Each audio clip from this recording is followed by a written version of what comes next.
Sai Chimbili.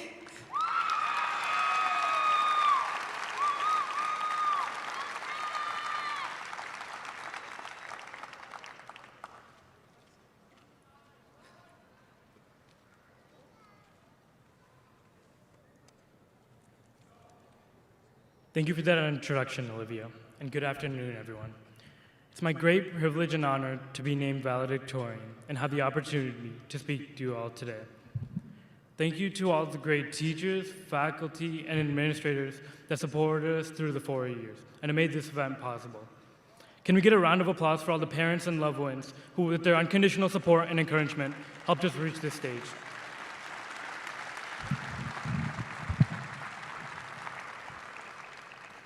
As I look into the crowd, I'm reminded of how much we have grown and endured as a class. We came as curious and driven freshmen, motivated to make an impact on the school. Whether it was through classes, sports, arts, or clubs, we navigated the terrain with rigorous classes, after-school activities, and late nights on FaceTime.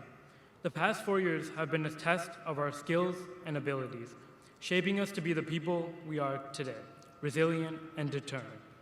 We faced unifying experiences that taught us to be independent and creative. Writing about themes of identity in freshman year English urged us to take a deeper look into ourselves and discover who we are. Reading about American history in APUSH with Mr. Kamar made us remind us that we have a responsibility as members of the community and how quickly we could finish a PSP before the deadline. Each day was a new adventure, and especially with our class, you never knew what to expect. Although we may forget how to take a simple random sample or cite in MLA format, the work ethic and diligence that teachers instill will continue to help us. Like all things in life, high school was not a straight path. We all faced ups and downs and experienced failure, whether it was academic or personal. Perhaps our biggest roadblock was COVID. Our entire lives shifted in a matter of days, and the vision of high school changed to a computer screen and Google Meets. Just as we got a taste of what high school was truly like, it was taken from us. But just as Tony Stark once said, sometimes you gotta run before you can walk. And amidst the confusion and uncertainty of the world, we still hit the ground running, faster and stronger. In no time, we got back into our classes, took medals at CIAC events, showed our prowess in math and science competitions, and argued our hearts away in Model UN and debate. We learned to face challenges with an open mind and direct our energy towards improving ourselves, rather than losing hope and giving up. Although we have come so far as a class, our biggest strength is in our individuality. We always kept in mind the goal to dream, achieve, and inspire, but we took this message and transformed it into our own. Our peers are accomplished and amazing people who have made a unique impact in and out of school. For instance, Kavin Shanmugam, a movie connoisseur by night and a teacher by day, he spreads his knowledge on finance and business. Inya Raja, from taking medals at National History Day to balancing equations in AP Chem, her array of skills makes her a jack of all trades. Dan Nazari, our own salutatorian, can replicate cell colonies in a lab with effortless ease, while also throwing up 315 on the bench press. If you guys need a trainer, he's right here.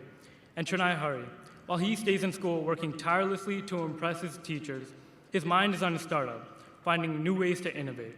My advice is to invest in him early. I myself owe a big debt of gratitude to all of those who have helped me embrace my individuality. Thank you to my dad, who reminds me that success always follows honest and diligent work, and that a shortcut is destined to fall short.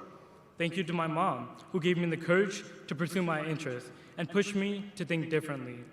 Thank you to my sister Moksha, who was always there for a word of advice and taught me that every minor setback is not the end of the world. Thank you to my friends, who never failed to make me laugh and take my mind off of stress at school. Thank you to my teachers, who have served as role models and mentors. And thank you to my classmates, who made the last 4 years nothing short of interesting. Just as we're mere minutes away from being handed our diplomas and officially closing this chapter of our lives, I have been assigned the difficult task of saying goodbye. Goodbye to studying integrals with Mr. Epler in AP Calc, eagerly waiting for class to tell him that Michigan State lost in football. Goodbye to reading Federalist papers in AP Gov while thinking of ways to beat Mr. Garish's Wordle score. Goodbye to hours spent in counseling, asking Mrs. Smith and Mr. Peters endless questions about college applications. Goodbye to catching up with friends in the hallway, and goodbye to South Windsor High School. However, I'm not one for goodbyes. I want to think of this as a see you later. If we go 10 years into the future, I'm speaking in front of a group of accomplished engineers, artists, soldiers, journalists, doctors, athletes, nurses, and teachers who will have no doubt made an impact on the world. We will go our separate ways, taking on challenges, solving problems, and showing others what South Windsor High School students are truly capable of. We all have a unique journey, fueled by our passions and goals, and we must never let others diminish our potential and make us feel like we do not belong. As we venture out into the world, we will carry the memories, lessons, values, and love from our community, keeping us connected and grounded. The bond we share as the class of 2023 will be everlasting. And with that, I hope to see you again. Thank you, and good luck, graduates.